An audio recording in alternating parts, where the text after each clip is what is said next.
दवाइयों को लेकर केंद्र सरकार ने बड़ा फैसला किया है। दरअसल अब कैंसर और रेयर डिसीज की जो बीमारी है उसमें प्रयोग होने वाली दवाई की उपलब्धता भारत में अधिक होगी। जानकारी के अनुसार एनडीसीटी रूल्स 2019 यानी new drug and clinical trials rules 2019 के नियम 101 के तहत अब स्वास्थ्य मंत्रालय ने 6 देशों की दवाइयों को मंजूरी दी है। इसमें America, Canada, Britain, Japan, Australia और यूरोपीय संघ शामिल हैं। इसके तहत अब अगर किसी बीमारी की दवाई का क्लिनिकल ट्रायल वहाँ पर हुआ है और वहाँ की एजेंसियों ने अप्रूवल दिया है, तो वो बिना किसी क्लिनिकल ट्रायल के भारत में प्रयोग हो सकेगी। अब उन्हें बस सिर्फ डीसीजीआई यानी director control general of India के अप्लाई करना होगा और उसके बाद उनकी दवा भारत में उपलब्ध होगी।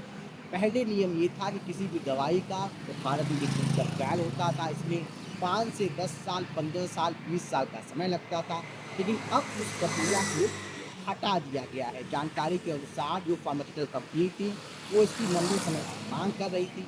ऐसे में स्वास्थ्य मंत्रालय ने ये फैसला कर एक बड़ा कदम उठाया है और बड़ी राहत दी है। इसमें खास बात ये है कि न सिर्फ दवाई बल्कि वैक्सीन को भी शामिल किया गया है।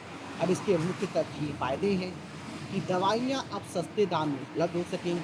दूसरा, भारत के लोगों को दवाई बहुत आसानी से मिल सकेगी और तीसरा, रिसर्च में का जो काम है उसमें बढ़ावा मिलेगा, उसमें मदद मिलेगी। अब जो मुख्य सवाल है, किन दवाइयों का और वैक्सीन का अप्रूवल दिया गया?